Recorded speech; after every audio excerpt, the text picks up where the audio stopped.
Okay, so last week we started going through some of the plagues. I hope you all took a decontamination shower after last week. So what are the plagues? First plague, Water water blood. blood. Second plague, Frost. Third plague, Gnats.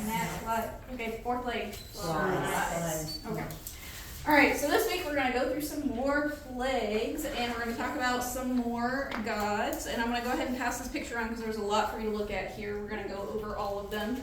But remember when we talk about this one down here at the bottom, this is actually 3 different gods. And so the one we're talking about is this one right here. It's Noot, like N-O-O-T, not nut. It's spelled nut, but it's pronounced Noot. And it's this one right here that's colored like the sky and the stars. Okay, so we're going to start in Exodus 9 and verse 1. Then the Lord said to Moses, "Go into Pharaoh and say to him, 'Thus says the Lord, the God of Hebrews, let my people go that they may serve me. For if you refuse to let them go and still hold them, behold, the hand of the Lord will fall with a very severe plague upon your livestock that are in your field, the horses, the donkeys, the camels, the herds, and the flocks. But the Lord will make a distinction between the livestock of Israel and the livestock of Egypt, so that nothing of all that belongs to the people of Israel shall die.' And the Lord set a time, saying, 'Tomorrow the Lord will do this thing in the land.'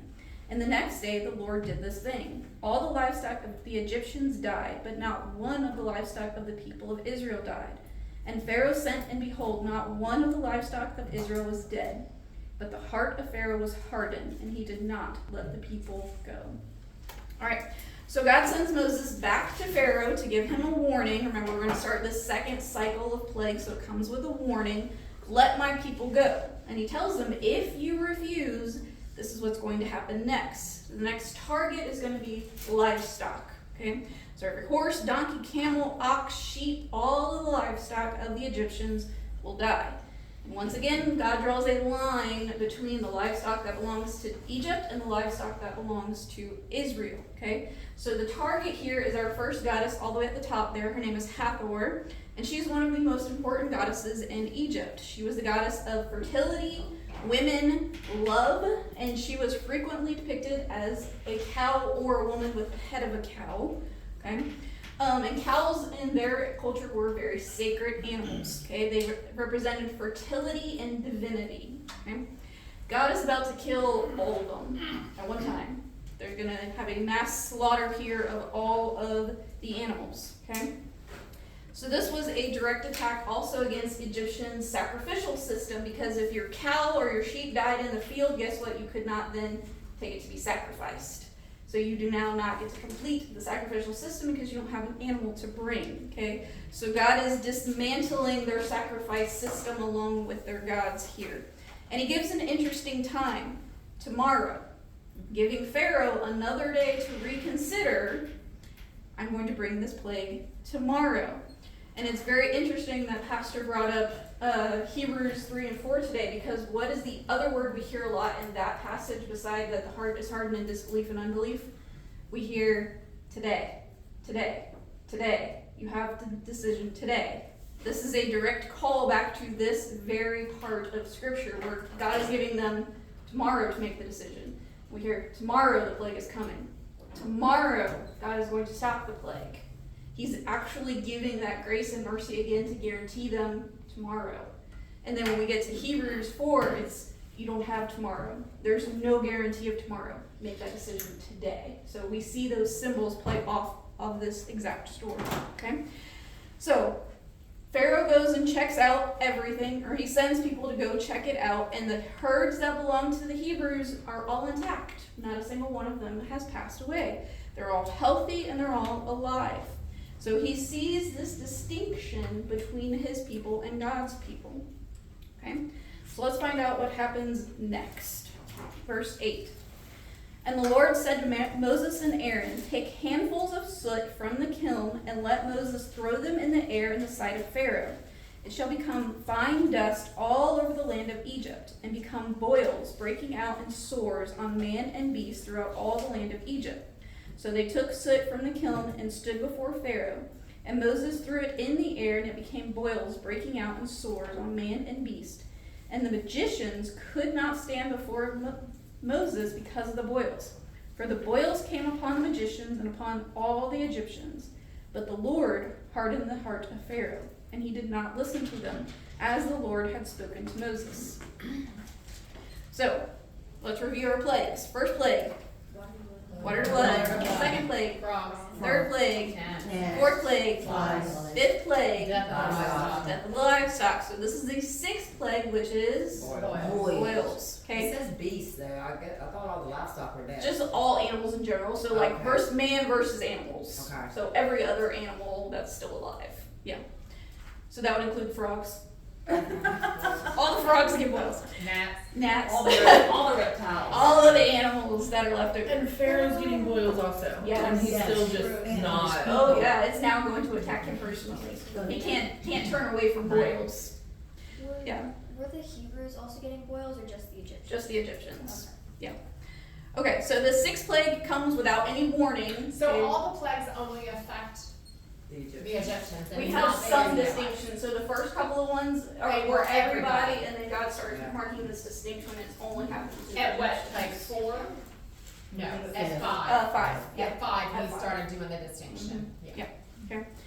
All right. So God tells Moses, "I want you to go and I want you to collect some dust, and you're going to throw it up as a symbol, and then everybody's going to get boils." Now we kind of pass over where he's getting this soot from, but God tells him specifically to go to the kiln, and what we think this kiln is the place where the Egyptians were making the bricks. So this is a symbol of their oppression, and God is telling them to take that symbol and use it to oppress the Egyptians. Okay? So if that's true, God is using that symbol to speak to the Egyptians and to speak to the people. Okay? So we're told that the boils are so severe that even Pharaoh's own priests cannot perform their duties, because then they would be considered religiously unclean. They would not be able to perform their duties. So again, he's taking down that sacrificial system, because now you don't have a priest to perform your sacrifices. You don't have any animals, and now you don't have a priest. So guess what? You cannot make sacrifices to false gods. You don't have any way to do that anymore. Okay? So the targets here were two gods. We have Shechem and Isis. Okay, these are the healing goddesses in the middle there. So the first one is the patron god of physicians, believed to hold the cure for every plague and disease that could happen. Okay, and Isis, Not against God. right? And Isis was their magical Sitting in the chair healer with the cat head. with the cat head. Yeah, the one on the left. Okay. Okay. And so both of them together was basically their healthcare system. So one or the other, or both of them together, would be able to heal you from any disease and any plague. Okay? But they can't heal the boils. Okay? You These know. boils that come from Yahweh, they could not be touched. Okay? And so the Egyptians have these boils. And what's very interesting is that on the mummified body of Amenhotep II, we actually have scars that he probably had a skin condition, and it was still on his mummified body that we don't see in other mummies. So he probably suffered from boils in his life and carried the scars to his death. So it's very interesting and gives us more credit that that is probably the Pharaoh of the Exodus. Okay? And then for the first time we hear that God has hardened Pharaoh's heart. Pharaoh has been giving all of these plagues up to this point, given specific warnings and clear evidence of what is happening here. Okay? And yet he chooses his own pride every time, over and over and over again. So God did not make Pharaoh stubborn. Pharaoh was already stubborn. God is just adding to the judgment that already Pharaoh has taken on for himself. Okay? This is what it looks like when God gives a person over to the direction they're already heading. Okay? He just releases them to continue on, and this point of no return for Pharaoh is just God allowing him to continue down the road he's already chosen. Okay? This is what it looks like, the difference between a soft heart that is responsive and a hardened heart that cannot hear. Okay? Alright, so let's pick up in verse 13. Then the Lord said to Moses, "Rise up early in the morning and present yourself before Pharaoh, and say to him, 'Thus says the Lord, the God of Hebrews, let my people go that they may serve me.'" Has the message changed at all? Nope. No, same message. Verse 14, "For this time I will send all my plagues on you yourself and on your servants and on your people, so that you may know that there is none like me in all the earth. For by now I could have put out my hand and struck you and your people with pestilence, and you would have been cut off from the earth. But for this purpose have I raised you up, to show you my power, that my name may be proclaimed in all the earth, that you are still exalted yourself against my people, and will not let them go. Behold, about this time tomorrow I will cause very heavy hail to fall, such as never been seen in Egypt from the day it was founded until now. Now therefore get your livestock and all that you had in the field into safe shelter. For every man and beast that is in the field and is not brought home will die when the hail falls on them." Then whoever feared the word of the Lord among the servants of Pharaoh hurried his slaves and his livestock into the houses. But whoever did not pay attention to the word of the Lord left his slaves and his livestock in the field. I have a question. How long do we think the time was between the plagues? We don't have the exact time between them, but we're going to talk about the time in the next plague, because God's going to get specific about what's growing. So we're going to talk about what we Because think this between plague the went next from ones. death of the livestock to boils, Yeah, and now probably he's a couple of months. hailing on the people and killing livestock again. We know that it has to be under a year because of Moses' age, but it could have probably been about 10 months or so from beginning to end. Maybe enough So- time for livestock to rebirth. Yes, and we're going to talk about that. Yeah, Okay. absolutely. Okay, so before the seventh plague falls, God gives this very unusual, long, detailed warning here. He wants Pharaoh to understand something, first of all. Pharaoh is only alive because God decided. Not because God could not kill Pharaoh. He says, "I basically hold your life in my hand and I can take it whenever I want." He's telling Pharaoh, "I'm keeping you alive on purpose. And it's going to be for my glory and my power and my name to be displayed amongst the earth." So he's literally telling Pharaoh, "I'm using you as a pawn. Okay, you think you're winning this game, but you're actually just a pawn in my game." Okay. So this is a pretty striking statement. He's telling Pharaoh, "I'm keeping you alive on purpose. I have a purpose for your life, Pharaoh." Okay. Then, in an extraordinary act of mercy that he did not have to display, he tells them, "You have until tomorrow to get every livestock out of your field and every one of your servants out of the field. Get them inside." Did he have to say that? Mm-hmm. No. He could have just said, "Tomorrow you just do what you want." But he says, "I promise you everything that is living, that is in shelter, will survive. Everything that is outside is going to die." Okay? So that was a promise, because even this hail could have destroyed buildings. We're talking about a massive hailstorm here that could have taken down things. But he says, "I guarantee it. If they're inside, they're going to be safe. If they're outside, I'm going to kill it." You can almost see like, here's a house and there's nothing coming down above it, but everything like around it. Like I can vision that. It's incredible. And this is what God promises, and he doesn't make the distinction between Egyptian and Israel. He said, "Even the Egyptians, if you bring in your livestock and if you bring in your people, I will protect even them." Because what is Pharaoh not doing for his own people? He's not protecting. He's not protecting them. They're dealing with some of the consequences of his choice, and now God is saying, turning to the Egyptians and saying, "All right, now it's your decision. What are you going to do? Are you going to Are listen?" they aware of that? Mhm. Does Pharaoh actually tell them? Yeah, this is it would what's have gonna been a happen this time? proclamation and news Yeah. would have gone out. So Yeah. Hey, you nobody have was the keeping that choice. information to himself. Oh, no, yeah. They have the choice, and so the Egyptians now get to decide personally, am I going to listen to this God who's been showing off for all this time? Or am I just going to be like, nah, not for me, I'm going to do whatever I want to do, I'm not going to listen. So every person now gets to decide if they're going to Did obey. Pharaoh think of himself as a god? Oh, yes. Oh, He yeah. was. Yeah. Yeah. In his mind and the people's mind, he was a god. Mhm. Absolutely. Okay? So this is a genuine offer of protection amongst God's judgments. This is We where see free will grace comes in. and mercy and free will. Absolutely. You get to decide. Mm-hmm. Pharaoh gets to decide for himself, you get to decide for yourself. And what is remarkable is we're told that some of the Egyptians listened. They obeyed. They brought in their livestock and they brought in their people inside, and they feared the word of Yahweh and what Yahweh was going to do. Okay? But others still don't take the warning. They just go about their lives doing the same old thing, leaving their people and their animals out in the field. So now we have a distinction between Egyptians. So not even all the Egyptians are united anymore. So now we have a distinction between Israel and Egypt, and now Egypt is now dividing. Who will believe the word of the Lord? Okay?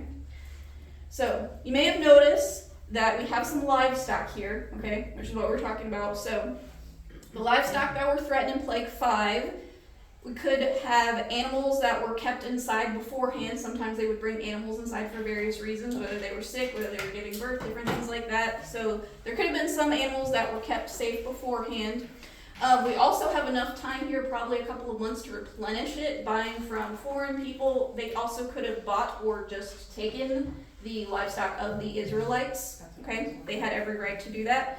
But somehow the Egyptians replenished their herds, and God's still going to kill them all as long as they're out in the field. Okay? So here we get a personal word. Are you going to listen? Not is Pharaoh going to listen, but are you going to listen to what the Lord has asked you to do? Okay?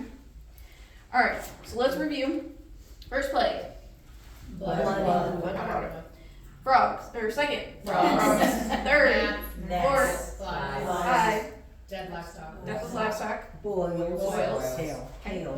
Hail. I have a question. Mhm. You said on the 5th plague that there was a distinction, it happened to the Egyptians. Just but the not- Egyptians, not the But now, Israelites. in the one before that, flies, Mhm. it happened in a land, it happened in Egypt, but not in Goshen. Yeah, so that was So a they land weren't a distinction distinction of people, but of land. of the land where they were living and residing. Okay. Yeah. Okay, got Yeah. it. Okay. All right. Okay, so verse 22. Then the Lord said to Moses, "Stretch out your hand toward the heavens, so that there may be hail in all the land of Egypt, on man and beast and every plant of the field in the land of Egypt." Then Moses stretched out his staff toward heaven, and the Lord sent thunder and hail and fire rained down on the earth, and the Lord rained hail upon the land of Egypt. There was hail and fire flashing continually in the midst of the hail, very heavy hail, just as had never been seen in the land of Egypt since it became a nation. The hail struck down everything that was in the field and all the land of Egypt, both man and beast. And the hail struck down every plant of the field and broke every tree of the field. Only in the land of Goshen, where the people of Israel were, there was no hail. Okay, so Moses stretches out his staff, the same staff that's been by his side this entire time, towards heaven, and God sends thunder, hail, and fire. The worst in Egypt's recorded history, and they recorded everything, y'all. So they could have gone back and looked at the archives. They knew, okay? They kept very accurate records. Everything in the fields is destroyed. So anything living and plants and trees and crops. So everything in the fields completely wiped out by this hail. So we have our target here is Nut, who is the sky goddess. She is stretched out across the heavens. And also we have Seth. He is the god of storm and chaos. Okay? So Nut was supposed to protect the earth from anything that came down from above, including hail. And Seth was a control god. He was to control the chaos of violent weather and storm. So you would want Seth on your side during hurricane season. Okay? He was to be like, okay, you can come here but no further. Okay? He was to control chaos. But apparently both are, clocked out for the day for this hail to go on. Okay, because they're not there in control. What was The it one to again? protect the earth from all the Newt things that came from is Sky. the basically Like a dome. covering a dome to protect anything from falling on Egypt. Okay, and Seth was to control chaos and violent weather. Okay, but in the land of Goshen, clear skies, no hail for today. Just in the land of Goshen, clear skies. Now, these are actual people, Mhm. Yes. so like, what did they do when they realized they weren't doing their job? The Like, gods. what did they do? They probably just continue to try sacrifices and prayers. Because that's what happens when you get desperate. These I are don't know, really. like, you're fired. The myths of You're stories. done. She's talking about the I don't Egyptians who are praying to these gods. Okay. Just like today, there are people who are praying to false gods. We know that those gods Okay. are not alive Yeah, and there's not a active. God with a- But in Yeah, their there's a- beliefs and Oh, mythology, okay. they do believe that they're alive. Yeah. Yes. But didn't they feel that they failed when the God didn't do what they were supposed to do? It Yes. was on their- it was their It fault. was on not their the God's fault. They fault, were yeah. not doing something in order to get their attention and listen. Oh, Yeah, okay. it's all your Very responsibility. works-based. Yes. You didn't do something right, you upset them, they did not hear you for some reason, so it's all on you. So more prayers, more sacrifices, more obedience, anything that we can do to get them to listen. Can you imagine how they had to be so paranoid to have Yes. all of these gods and everything had to be covered and so superstitious. What a terrible life. Yeah. Right. Basically could not exist without petitioning some god for something. Mhm. But yet they were so advanced. Mm-hmm. I mean, they had so many amenities and things. Incredibly advanced It just- society. Yes. Yeah. But it's all based on the whim of the gods as well. Yeah, that's true. Yeah. And so Yahweh is dismantling all of that. And he's saying, look, you don't need all of that. You just need me. Because I'm an authority over all of this. Because their system was all about authority. Every person had answered to some other god. So they had these authority systems as well. So when God comes and basically is like, wipes them all out, he's going, I am the ultimate authority. You need to listen to me. Yeah. Okay. So verse 27. Then Pharaoh sent and called Moses and Aaron and said to them, this time I have sinned. The Lord is in the right, and I and my people are in the wrong. Plead with the Lord, for there has been enough of God's thunder and hail. I will let you go, and you shall stay no longer. Moses said to him, as soon as I have gone out of the city, I will stretch out my hands to the Lord. The thunder will cease, and there will be no more hail, so that you may know that the earth is the Lord's. But as for you and your servants, I know that you do not yet fear the Lord. The flax and the barley were struck down, for the barley was in the ear and the flax was in the bud. But the wheat and the emmer were not struck down, for they were late in coming up. So Moses went out of the city from Pharaoh and stretched out his hands to the Lord, and the thunder and the hail ceased, and the rain no longer poured upon the earth.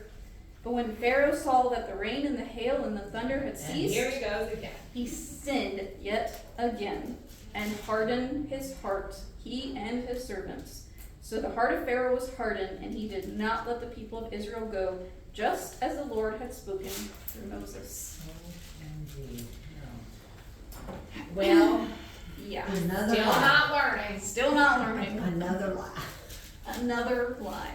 So Pharaoh calls Moses and Aaron. He's had enough of this hail. It is destroying everything outside. He's watching his crops and everything just be obliterated by this hailstorm. So he says, enough. And he says something he's not said yet before. I have sinned. That is a huge, huge deal, y'all. He is a God. But he didn't mean it. He doesn't mean it. Yeah, I don't Doesn't think he mean it. believed it, you know. I think he He just still said it. He still said Just it. And he shut him said it to Moses and Aaron. Right. He's admitted. I feel like that's giving a Moses and Aaron. participation award. Maybe I missed it, but where are Moses and Aaron living? In Goshen. They probably would have been staying with family. Because Aaron stayed This there. disappoints me that they have to go to him every time for him to lie to their face and then go back to just get another plate, to then go back. Like, That's how royalty very much diplomacy was handled. It's like So? you had to go to the king. you want to talk to me? Bring yourself over here. That's wild. Remember, he's the God. He's Pharaoh. You come Yeah, to but me that's for not my his- business. I don't need your business. Yeah. Continue to deal with the hail and the frogs and the flies and the gnats. And So he's still negotiating here. But he's willing to Still concede. negotiating. Oh, I don't like to negotiate. Yeah. We're willing to negotiate here. I've sinned, and the Lord is right, and me and my people are wrong. This He is just wanted huge relief, thing. just He's ready for relief at this point. It sounds like a breakthrough. It sounds like the right words, but we know what's getting ready to happen. We know that it's not genuine, right? Did we know how long the hail lasted? No, we're not told. Enough to cause Pharaoh to be like, listen, that's enough. Enough that you're over it. Enough that you're over it. Probably more than a day, we're not sure exactly, but enough for him to draw the line of we're done. But I don't know that we can appreciate a hailstorm like that. Right. Like, maybe if we lived in the Midwest, like, have you ever seen like a car that's been in a hailstorm? Like, It literally looks like it. Yeah, we're talking Oh, like that's softball right. size hail Yeah. and never stop it. I mean, that's right. Continually coming down. I don't know what would have needed, like hours, like 10 minutes and I would have been, okay. Right, yeah, 10 minutes, I'm done. But we're also talking about lightning, we're talking about rain, we're talking about fire coming down, we're talking about everything. You can't go outside because all of this is happening. If you step outside, you're dead. I Yeah, mean, the hope you baseball have enough saw sale's food. gonna take your little self out. Yeah, you're watching your crops and your fields and everything get destroyed, and you have to stay inside. The part where they said where the other crops hadn't come up yet. Yeah. Is So we're that gonna talk about what that. is Pharaoh's like, okay, well, we still got something on the ground coming up? No, it's talking about the timing because it's in brackets there, so we know Yeah. that it's more of a commentary. So let me see. Okay, so the flax and the barley had already been destroyed. Okay, because they were in bud. This is like January, February for them. Okay, the wheat and what's called spelt were not yet up. And that didn't happen until April. So that's how we know that there is time passing. That there's months here, and that this is kind of unfolding as months go along. starve to death in months. Yeah. Absolutely. Mhm. And they're having all their crops and stuff destroyed. Whatever they couldn't harvest and get out of the fields is basically being And just destroyed. because the stuff that had already come up was destroyed, doesn't mean that the stuff that hadn't come up wouldn't be destroyed, because you think of all that rain Right. and stuff, And it's water, gonna rot. It's gonna rot the fruit.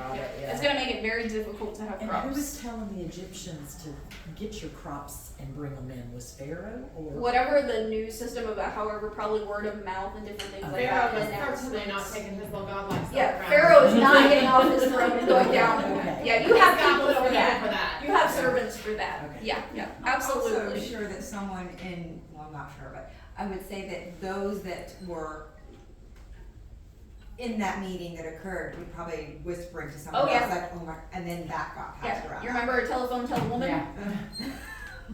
Oh yeah, by the time they walked out of that, half of the Egyptian army knew what was happening. Yeah, there's a whole crowd of people who are going to spread that stuff. Because then you have to make that decision. Am I gonna bring my stuff inside? That's an act of faith, y'all. Because what happens if you're proven wrong the next day? You look pretty foolish. If you brought all of your stuff inside and nothing happened the next day. But you've been watching all of these plagues. So pick your God. Pick your God. Pick who you're gonna line up with. Are you going to act in faith of what Yahweh said? Because he hasn't been wrong yet. I mean, he seems more, He seems a little bit more reliable than some of these other gods. Okay? Because what God is planting here are the seeds of faith in these people, and they're going to get a choice at the end of all of this. It's not just going to be Israel. The Egyptians are also going to have a choice. After everything you've seen, after everything you've experienced, are you going to walk out with them? That's the choice that they're going to be given at the end of all of this. Okay? So he's slowly proving all their gods wrong. All their gods are wrong. Okay. Are you going to trust me now? Okay. I have removed everything that you put your trust in before and shown you that it's not trustworthy and faithful. Are you going to trust me? That's going to be the question at the end of all of these plagues. All right. So we know this is probably happening over a couple of months here, but at the end of this, Pharaoh, as relief falls, the sky clears, Pharaoh goes, "Whew, glad that's over." And what happens?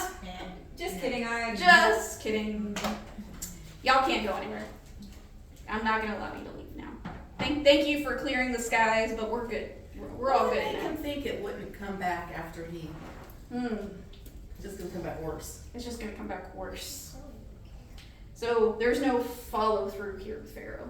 He says the right things. He may have even meant them in the moment underneath all the pressure of the hail and everything being destroyed. But the moment all of that pressure is released, what happens? We're good. I decided It's I'm not. fine. I'm back in control now. I'm not gonna follow through with it. So it's worth noting the words of confession and the words of genuine fear of the Lord here. Because he's saying all the right things, but he's not doing the right thing. So Moses at this time says to him, I know that you're lying. I know you're lying. At this time, do you feel, or is it known whether Moses is really like, okay, now I know what God's saying, like he's really knowing it, or was that something God told him to say? I don't know if I'm wording it that the right way. It's probably Moses. Remember, he knows this guy, and they've now had several meetings, and so he's probably picking up on when he's lying and when he's being genuine. You can kind of feel that out for people.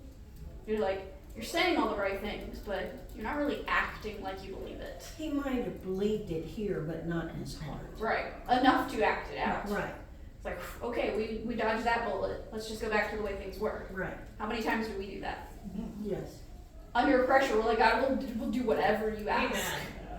And when the pressure's off, we're like, dodge that bullet. I'll just go back to my life. I'll just go back to the way things were. Because God answered, okay, but we're not the ones following through. But Moses is probably a combination of he's getting to know this person, and he's also very sensitive to the Lord's heart, and he already knows that God's not done yet.